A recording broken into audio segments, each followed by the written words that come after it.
오늘의 말씀 창세기 17장 15절에서 22절 말씀입니다. 내 아내 사레는 이름을 사레라 하지 말고 사라라 하라. 내가 그에게 복을 주어 그가 내게 아들을 낳아주게 하며 내가 그에게 복을 주어 그를 여러 민족의 어머니가 되게 하리니 민족의 여러 왕이 그에게서 나리라. 아브라함이 엎드려 웃으며 마음속으로 이르되 100세 된 사람이 어찌 자식을 낳을까? 사라는 90세니 어찌 출산하리요? 아브라함이 이에 하나님께 아뢰되 이스마엘이나 하나님 앞에 살기를 원하나이다. 아니라 내 아내 사라가 내게 아들을 낳으리니 너는 그 이름을 이삭이라 하라. 내가 그와 내 언약을 세우리니 그의 후손에게 영원한 언약이 되리라. 이스마엘에 대하여는 내가 네 말을 들었나니 내가 그에게 복을 주어 그를 매우 크게 생육하고 번성하게 할지라. 그가 12두령을 낳으리니 내가 그를 큰 나라가 되게 하려니와 내 언약은 내가 내년 이 시기에 사라가 내게 낳을 이삭과 세우리라. 하나님이 아브라함과 말씀을 마치시고 그를 떠나 올라가셨더라. 아브라함에게는 진정으로 자신에게는 아무런 소망이 없었는데 그리하여서 자신이 할 수 있었던 최선이라고 하는 것은 기껏해야 몸종 하갈을 통해서 낳은 아들 이스마엘을 얻는 것, 바로 이것 정도가 자신의 최선이었는데, 그런데 하나님께서는 지금 이렇게 아무런 소망 없는 아브라함을 통하여서 이루고자 하시는 그 꿈, 그 놀라운 계획은 아브라함으로 하여금 진정으로 아브라함, 여러 민족의 아버지가 되게 하시는 것이었습니다. 또한 그의 아내, 몸종이 아니라 그의 아내 사레를 사라로, 여러 민족의 어머니로 그렇게 만드시는 것, 이것이 하나님의 계획이었습니다. 오늘 본문의 15절 16절에 하나님이 또 아브라함에게 이르시되 내 아내 사레는 이름을 사레라 하지 말고 사라라 하라. 내가 그에게 복을 주어 그가 내게 아들을 낳아주게 하며 내가 그에게 복을 주어 그를 여러 민족의 어머니가 되게 하리니 민족의 여러 왕이 그에게서 나리라. 성경 전체로 볼 때에 아담의 타락 이후에 온 인류를 구원하시기 위하여서 그 여정 가운데 하나님께서 한 사람을 택하시고 그로 민족을 이루고 그 후손을 통해서 예수 그리스도를 보내시고 또 그렇게 해서 이루어진 그 십자가 구원의 사건, 또 그뿐만 아니라 세상의 마지막 날 예수 그리스도께서 다시 오셔서 새 하늘과 새 땅을 열어가시는 그 모든 그 계획 가운데 사람으로서는 절대로 할 수 없는 그 일을 위하여서 지금 아브라함과 사라를 부르시는 것이었습니다. 구원의 역사를 이끌어 가시는 그 하나님의 위대한 계획 가운데 지금 아브라함과 사라가 그 역사의 한 페이지 위에 서 있는 것입니다. 모든 성경이 다 기록된 그것을 보고 있는 우리로서는 지금 아브라함과 사라가 서 있는 이 역사의 페이지가 얼마나 중요한지, 얼마나 위대한지 이미 다 알고 있지만, 그러나 그 시대, 그 순간을 살고 있었던 아브라함에게는 그게 보일 리 만무하겠지요. 그가 바라던 것은 그저 무엇이었습니까? 18절에 아브라함이 이에 하나님께 아뢰되 이스마엘이나 하나님 앞에 살기를 원하나이다.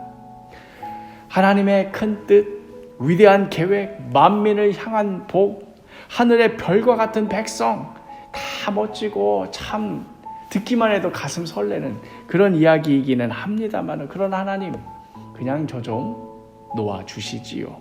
저는 그냥 이렇게 늙음하게 얻은 이 아들 이스마엘이 귀염 떠는 거나 보다가 그냥 그렇게 세상 가렵니다. 이게 내 소원이니 그냥 이것만 잘 이루어지게 하나님 좀만 보태주시지요. 도와주시지요. 그러나 여기에 머무르려 하는 우리에게 하나님께서는 단호하게 말씀하십니다.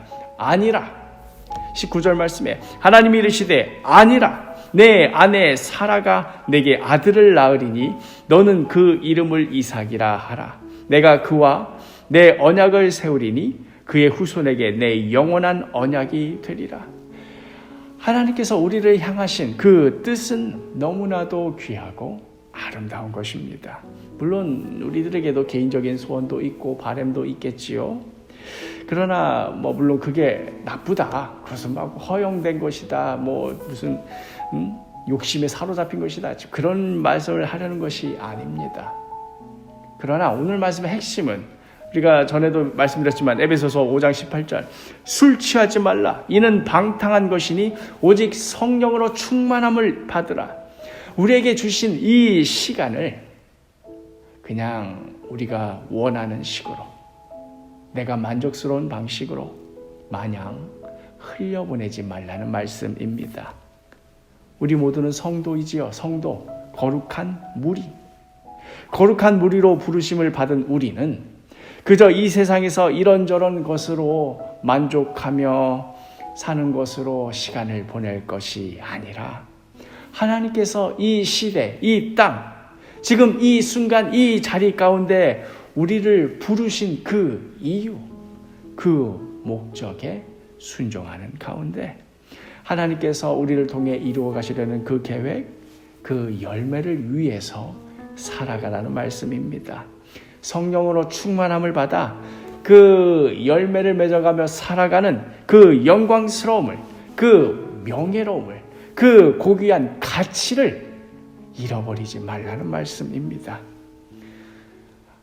하나님께서 우리를 향해서 무슨 큰 뜻, 엄청난 것, 대단한 가치, 이것을 품고 계시다고 해서 이것이 마치 어떤 세상적으로 보여지는 대단한 것들, 이를테면 교회를 막 몇 개를 세우고 병원을 세우고 대학을 세우고 나라를 구하고 이런 것들만이 하나님의 큰 뜻이다, 이런 거 말씀드리는 것 아닙니다. 어쩌면 우리는 우리의 소소한 일상 가운데, 부지 중에 이게 무슨 대단한 일일 것이라고 생각지도 못하는 가운데, 그러나 분명히 성령의 음성에 순종하는 가운데 누군가에게 그냥 물 한 그릇 정도 이렇게 대접하는 걸로, 그렇게 하고는 그냥 우리는 지나치는지 모르겠습니다. 그렇게 내가 물 한 그릇 준 거 누가 기억해 주겠습니까? 세상도 모르고 나 자신도 잊어버리겠지요. 이게 무슨 대단한 것도 아니었고 그냥 그렇게 다 사라지고 잊혀지는 듯 하였는데, 정작 우리 예수님 다시 오실 그때 모든 것이 환히 드러나고 모든 것이 진가를 온전히 드러내는 그때에 누가 뭘 얼마나 대단한 일 했나, 누가 뭘 설립하고 뭘 얼마나 쌓아놓았나, 세상은 그걸로 판단하고 역사는 그걸로 기록되길래 예수님도 그런 걸로 기록하고 판단하실 줄 알았는데 모두가 깜짝 놀랄 정도로, 심지어 그 당사자도 깜짝 놀랄 정도로 아무도 모를 일을, 아무도 신경 쓰지 않을 일을 이 세상 심판날 주님께서는 나도 잘 기억 못했던 그 일을 콕 집어서 가장 높은 곳에 올리시고는 뭐라고 말씀하신다고요? 마태복음 25장 40절에 세상 마지막 날에 벌어질 일에 대해서 예수님께서 말씀하시면서 내가 진실로 너희에게 이르노니 너희가 여기 내 형제 중에 지극히 작은 자 하나에게 한 것이 곧 내게 한 것이니라. 성령의 음성에 순종하여 그냥 작은 일 하나 했을 뿐인데 물 한 그릇 그 대단한 거라고 생각 못하고 그냥 성령께서 이 사람 도와줘야겠다는 그 마음에 순종하여서 그냥 그랬을 뿐인데 그 작은 일 하나가 곧 주님께 행한 것이요 세상 끝날에도 영원히 영광으로 남을 열매가 됩니다.